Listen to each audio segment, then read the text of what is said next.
So when you run for governor of your state, for instance, and you become elected as the governor, are you saying that in your states, this is something that you're going to take? It's going to happen. I did say during the campaign. It is going to happen. The reason why is because Nigerian people need it.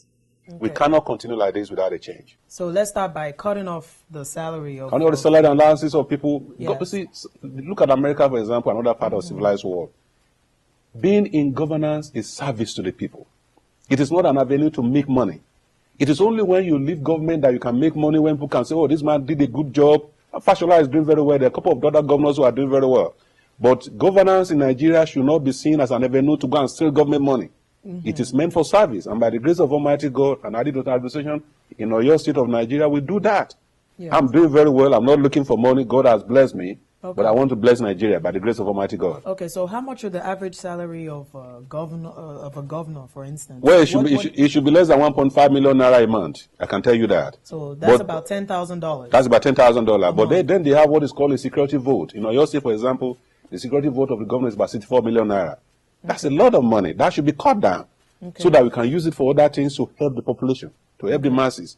So cost of governance is what is killing Nigeria right now. Okay, so you're saying that the problem starts at the top. Start at the top. Starts at the top, and of course it's affecting the regular average. Absolutely. That is what Professor Inka said recently. A fish does not get rotten from the tail. Yes. It gets rotten from the head. The problem is at the leadership level.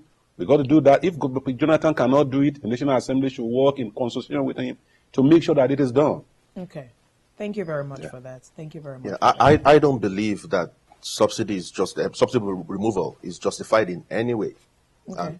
So the argument is that Nigeria is bankrupt and we need to remove the subsidy so that Nigeria can break even, for example. That's the excuse they've been giving us. Yes. But that is fraudulent in itself. Why? The same government that gives the excuse that Nigeria has to make these sacrifices, which they are burdening on the masses, they are the same people that are looting the treasury of Nigeria. Just like he said, they take all this money from the top, they steal this money with reckless abandon. I mean, they don't even care about the people. And now they say subsidy removal must take place. That is a death sentence on an average Nigerian that earns less than $2 a day. Subsidy does not have to take place, not now. Okay. And if somebody says, well, maybe when there's a time for that, maybe in the future when Nigeria is matured enough that they can go ahead with the subsidy removal. My question is, Nigeria is not matured enough now. And our generation will probably not see that maturity. Well, I like to be hopeful, but that maturity is not even in the books right now. So if they're going to talk about subsidy removal, we're talking 10 years, 20 years from now. This is not something that should even be discussed right now. But they're trying to ram it down our throats. They're trying to force us to take it. And that's why people have been pushed to the wall. The argument is that the money recovered from removal of fuel subsidy will be used to develop Nigeria infrastructure, economy, and stuff. But we know with the current state of corruption in the country that that's not going to happen. The subsidy money that they're going to recover when they remove the subsidy, they're going to steal it. So my question is, if a thief tells you that I've been stealing for the past 100 years or so, and please let me steal more money from you because I love stealing and I can't help myself. The answer is no, you cannot steal anymore. That's why Nigerians need to take this very seriously, this particular point in time, because if the government has its way, without the corruption being stemmed, and the corruption they say they are fighting, they haven't fought the corruption because it's inherent to the system. Until that corruption goes, there must not be any removal of fuel subsidy. Why? Because the money gained from the removal of fuel subsidy will be used by these same people that are propagating the corruption in the first place. Let me add that there's no place in the world or no world or any country in the world where there's no corruption. Everywhere, whether in the US, Britain, but the only thing that there's the rule of law. You cannot do anything with impunity. So when we're talking about fighting corruption, it has to be fought head on. The ICPC is doing very well. The EFCC, they are doing very well. And we got to give them time. I mean, don't forget 10 years ago, there was something like ICPC or EFCC until Obasanjo came into being. Nigeria will get there. It's going to be a very slow situation, but we need a leader that is very committed. Because without that, we will not get to our destiny. And our destiny is a very prosperous society where people can live their dreams. I know the inside of Nigeria government that Nigeria does not have money. That corruption that this gentleman is talking about is true. Nigeria should fight corruption head on. The rule of law should be engaged so that whoever is caught is punished. As long as that is not done, subsidy cannot be removed.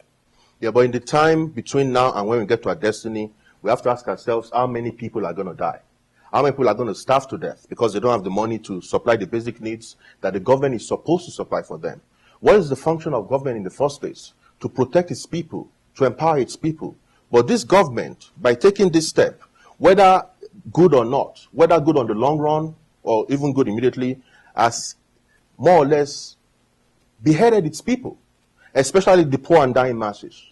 Yes, we talk about time, that in the future we're going to get there, but in the meantime, how many people are going to die before we get there? Well, I'm with you on that. I love the purpose. Remember I told you before I went to Labour Party, but for that purpose.